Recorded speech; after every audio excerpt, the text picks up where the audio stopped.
Welcome back to Breakfast Central. Now we'll take you through the newspapers. We have globally renowned public affairs journalist and analyst, rather, Dotun Ojon. And the planets. Thank you so much, Dotun Ojon. It's always a delight to have you. I think I should actually create an account for this Friday hyping so that anything for the girls. Good morning. It's good to be here. We value our analysts, and we also value your time. Thank you. And insights. Yes. All right. Let's begin with the new Telegraph paper on the front page. Rivers Assembly to probe IBA's spendings as sole administrator. I spoke with Fubra yesterday. Peace has returned to Rivers, Wiki says. Fubra absent as busloads of supporters storm government house. Rivers emergency rule will hurt Nigeria's democracy for long, Obi says. Tinubu arrogated power of constitution to himself, according to the ADC, as Pandef hails restoration of democracy. Let's start with that. Rivers, the latest update. Yes. I think you can see from the street of Port Harcourt how happy the people are to actually see an end to the emergency rule. I'm extremely happy, and because of two things. Number one is that there were suggestions here and there that there were temptations for the emergency rule to be extended.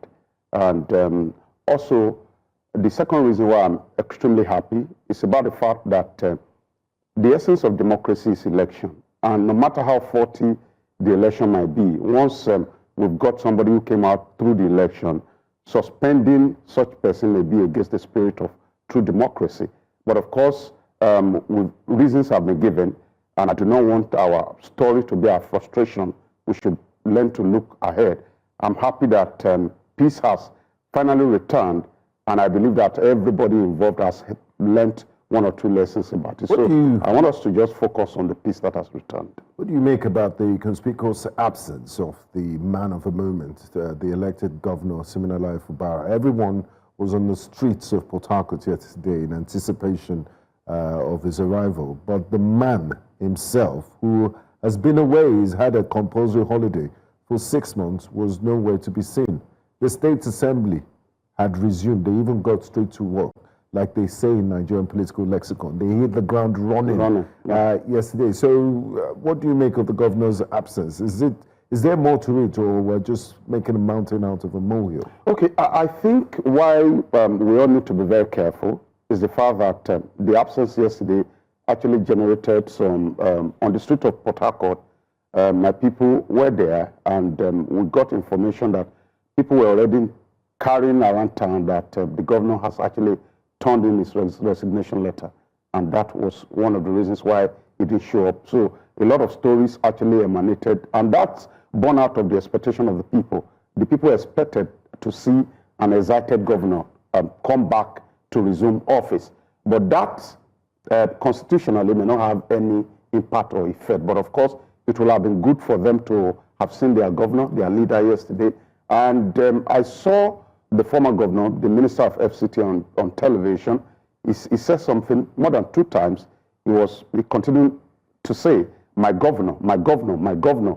And that actually pointed to the fact that truly an agreement has been reached, and peace has returned to the city. So the expectation of the people was to see their governor yesterday, but of course I know that the governor will also make this up in some other ways. Right. Okay. Let's see how that goes. The governor is at the is at the airport. Is at the airport. They are waiting for him. He's not yet at the airport. Our correspondent is at the airport. Yes, and they're anticipating he will fly in this morning.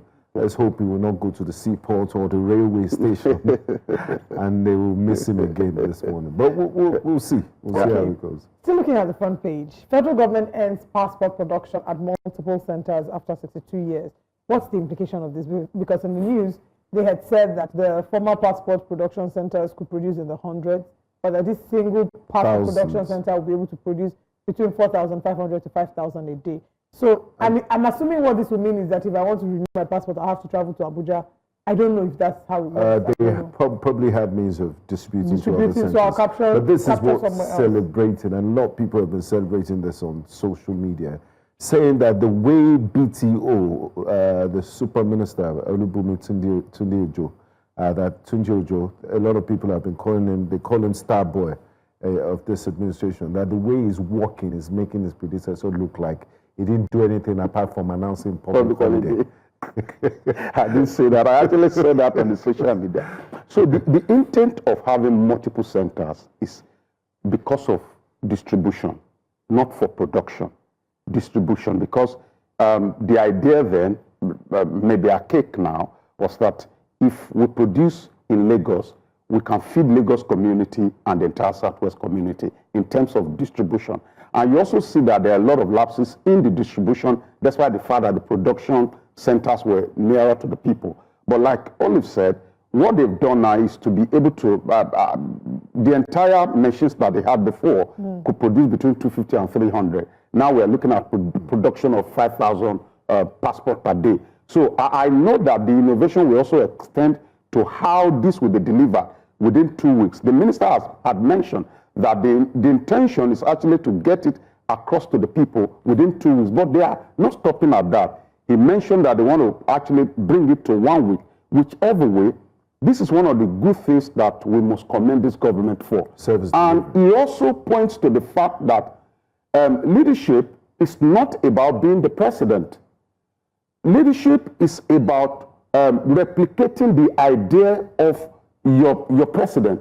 And if your president has an idea of moving this cup from here to here, the essence of becoming a minister is to help him achieve that. And I'm so glad that the minister has been representing the government in a good light. And that has also, in a very large extent, marketed Nigeria.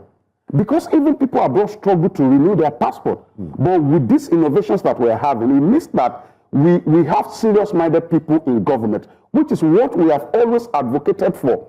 And it's also a call for people who think that government or governance should be for a certain kind of individual, that we must populate our government structure in a way that will continue to have the best of us to rule the rest of us, not the other way around, where we just have people who don't know anything rule over us because they participate in politics. This is extremely commendable. But, I mean, who should the kudos go to? Is it the president in appointing?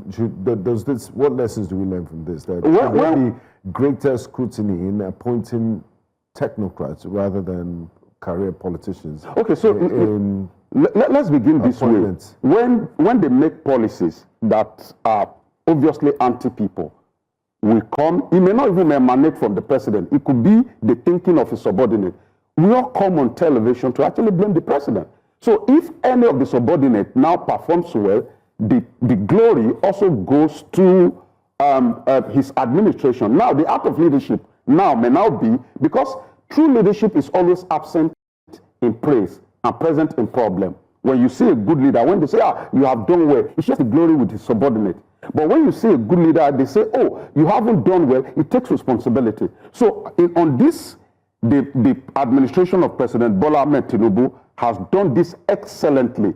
And I'm saying that we must try to replicate this in other areas to benefit more Nigerians. Now, talking about the art of politics itself is an art of what do I get? At the end of the day, the Nigerian kind of politicking is what do I get? For example, when people decamp from one political party to the other and they give excuse that, we want to support the government in power to succeed. What were you thinking? Do you think really they want to support the government to succeed? No, they are actually saying that we want to actually get something out of the government. And I told you before that it's a general concept of traditionalism in leadership in Africa. What's traditionalism? Traditionalism is people looking out for what they get from the art of governance, not what they give. And it emanated from Is it a bad thing? Because, I mean, in Olive's Delta State, the executive governor said he wanted to plug into the central nervous system of Abuja so that they can align and get more benefits. He's not the only person that said that. In Johansson's appointment state, the governor too had even mandated them to follow him. Yes, and some refused. Some commissioners resigned. So now, belonging to the central, there's nothing wrong to want to align. But alignment with the central, usually, it's not about belonging to the same political party with the center. If you see, align without belonging to the political, and this is what I mean. If a president emerges in Nigeria and is doing extremely well economically, a state can say, okay, I am changing the policy thrust of my government to align economically with the government at the center. So there are many ways to actually align. You can align policy-wise, but the only understanding we have in Nigeria is that for me to align, it has to be party-wise or partisanly, if there's any word like that. So to align, there's nothing wrong with it. But when you, and I'm using this word, taking responsibility for it, and there's also nothing wrong for you to move from one party to the other. But when you do that shamefully, that's where my problem is. Moving from one political party to the other without thinking of the implication or the ideology of what you have earlier stood for. And it's so funny that a lot of us come on television, a lot of the politicians come on television to condemn a policy they will later support when they join those political parties. So the question has always been, what has changed?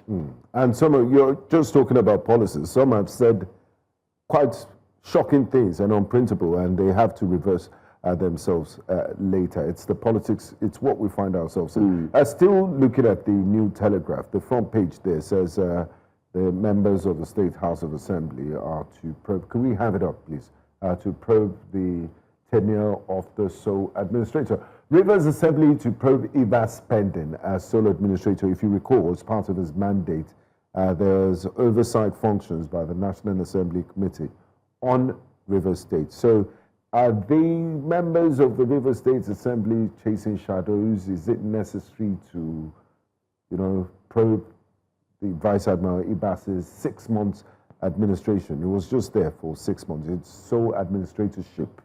And what do you make of it? Okay, so they said they spent billions on CCTV projects, for example. Okay, so maybe those cameras can see inside intestine. So it's now a contest. Okay, you know what? Before I respond to that, let's take a call. I don't know why you're laughing. Good morning. Thank you for calling. Please go ahead. Hello, good morning. Ambassador, please go ahead. Thank you. My own contribution. Good morning, everybody there in the studio. Yeah, my own contribution.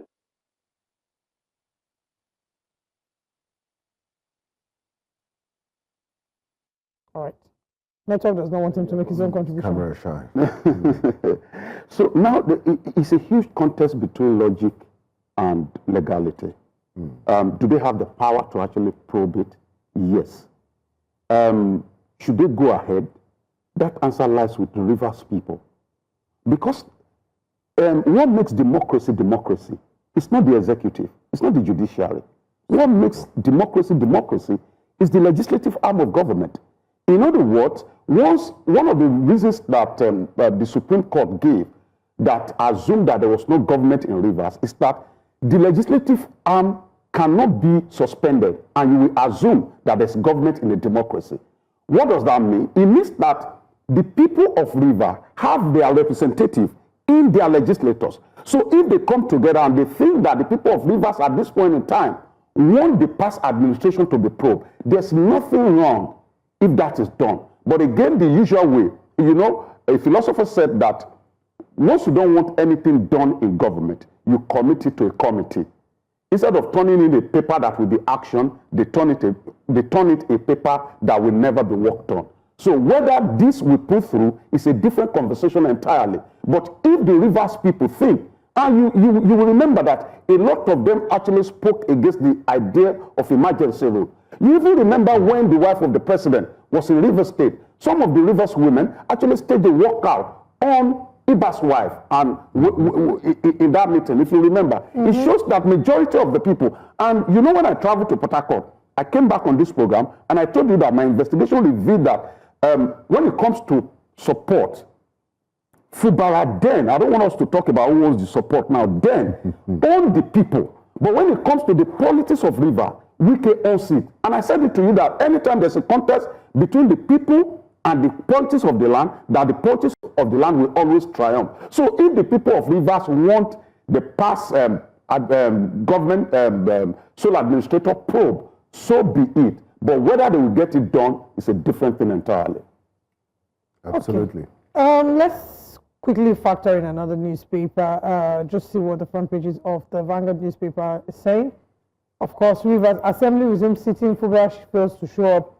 Osun local government crisis. Probe judicial irregularities. PDP tells CG. And then Aujales to Kusenbua ruling house in leadership face-off. At the top of the paper, government ends passport production at multiple centers after 2 years. Marketers want us to increase pump price by... I love the way Dangote used to cast these marketers and expose them. Okay, so when you see this news story, you may actually want to think that the marketers want Dangote to put money so that they can be competitive, but that's not the story. Okay, what actually happened is that I'm trying to break it down. Let's break it down. The issue is that Dangote Refinery offers the dark man, what's it called? Wants them to take delivery, offer them at its gantry price. That's the price without the transportation and all of that. But here's the issue. That man wants to take delivery via coastal means, coastal logistics. Now, this is what incur the extra cost. What are they paying for? If they take it through coastal logistics, there will be an addition of 75 naira per liter in the cost. And this cost includes what they will pay NIMASA and what they will pay MPA. If you add that together, that's 70 naira. If you add that to the 5 naira pumping price into the vessel, it will make it 75 naira. So when you have this 75 naira, the marketers are now telling Dangote to incur that cost. To incur that cost. And yes, they are now advising him that, okay, the best way, because when you put this cost together with our 40 million liters per day, it will amount to somewhere around 1.5 trillion every year. So Dangote as a businessman will not take the cost. What that will mean is that he will pass it to the consumer, and that will take petrol to about 90-something naira per liter, and this will go to about 1,000-something per liter. This does not make sense because people are already suffering. And the subsidy has been removed. And subsidy has been removed. So it's a lot of back and forth. And I think instead of going this back and forth, we should actually define what exactly we want. Do the marketers really want to continue to import fuel? Let them leave Dangote alone. Let them import fuel. Anytime I travel, I don't look for Dangote regulated filling stations before I buy fuel. Because sometimes you don't even see them. Sometimes you don't even see NNPC. You can just enter into any filling station and fuel. And that will give room for the competition that we are talking about. So this back and forth of, I want Dangote to do it this way, Dangote coming out to say, I can't do it this way, it's not necessary for the newspapers. Absolutely. Just hold your thoughts there. We have a call from Mohammed from Port Harcourt. Perhaps he has spotted the governor. Who knows? Good morning, Mohammed. Go ahead and talk to us, please. Good morning, sir. Good morning, the entire News Center crew and the guests. Good morning. Good morning. Benga says you probably have spotted the governor. That's why you're calling. Yes, of course. I think it's better late than never, but sadly, it is an unfortunate situation, even though the illegal suspension has been reinstated and also the legitimate governor is back in power. But the question we need to ask as a people, is the president ready to sort out the issue between Fubara and Nyesom Wike? If the answer is yes, then we need to go and prepare, because in peace and conflict management, you can't just suspend a legitimate governor based on an information before you, and only 6 months after you reinstated the governor, without calling the warring parties to say, okay, the speaker should come, the governor should come, Nyesom Wike should come. Meet at the office of the National Security Advisor, the DSS should be there, the DMI, the NRA, all the security apparatus to make peace. You've not done that, only for you to come back and reinstate the man. A day after, the same day that he was reinstated, the State Assembly are calling for the governor to submit the nomination of commissioners. I think this is a clear case of going for a second round of crisis. If you look at Section 192, it clearly stated that the nomination of commissioner by the governor after the oath of allegiance is after 60 days from the oath of allegiance. And in the event they fail to confirm, 21 days, it becomes law. But now what we are seeing is another round of crisis in Rivers State. So I think I'll urge all the stakeholders. He has not called the Rivers State elders. He has not called everybody. He just reinstated a governor. And all we are seeing yesterday was that the assembly are on one side, the local government chairmen are not with him. These are not with him. On a good day, the local government chairman chairman, the assembly members, the stakeholders, to simplify. All the bodies should meet at the airport to receive the governor and usher him as a matter of peaceful resolution. But unfortunately, it is not what we are saying. So I think we are in a very serious situation as well. All the presidents will think and call those people to order so that we will not have another declaration. Thank you very much, and God bless you. All right. Thank you very much. So I totally understand the point of Mohammed, but again, the governor is not coming to take another oath of office. He's taking an oath of office 2 years ago. So when the assembly calls upon him, they are not calling upon him as a new governor. It's not a new governor. He's been a governor.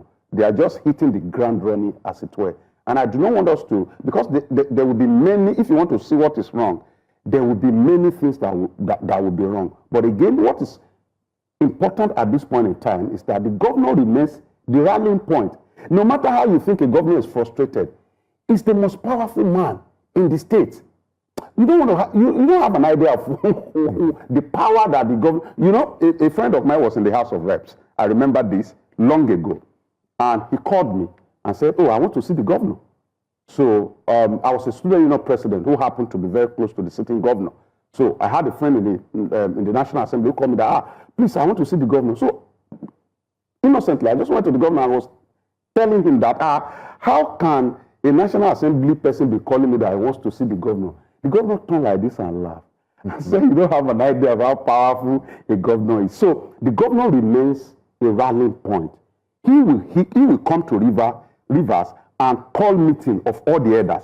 He will come to Rivers, call meeting with the House of Assembly member. He will come to Rivers State and call meeting with everyone that Mohammed has talked about. It's not the duty of the president to do that. The president suspended, he has lifted the ban. It's not the duty of governor. And I think he needs more wisdom than willpower at this moment. I believe what we're witnessing in Rivers State now is a situation of no victor, no vanquished. No victor, no vanquished, yes.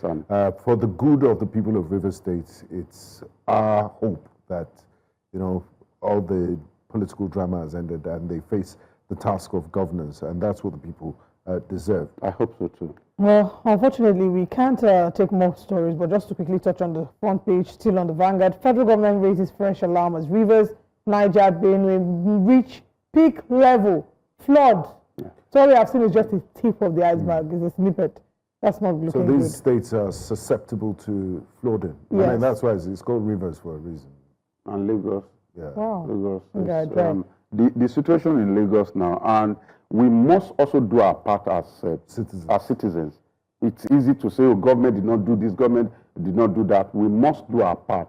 We must create a system that will not be a victim of, even if we do not trust the government. So it's our responsibility not to block the drain line. It's our responsibility to ensure that our waste are properly disposed. It's our responsibility to even be our brother's keeper. Now, developers, most especially, they just develop nonsense and sell it. And at the end of the day, the people are the victim because there's no regulation. You know, I keep talking about how anytime I come here. Regularly, there's LAPCA, there's Ministry of Land, and, you know, all of this. Why are they not doing their jobs? You see, are they overwhelmed by the sheer number of the thing is that one of the things I always say on this program is that Nigeria does not need a new law to succeed as a country. We just need a new logic for people to just know that this job has to be done. A lot of people think, if you get to our local government now, you understand what I'm saying. In the Southwest today, I don't know how many local government secretariats we have in the Southwest.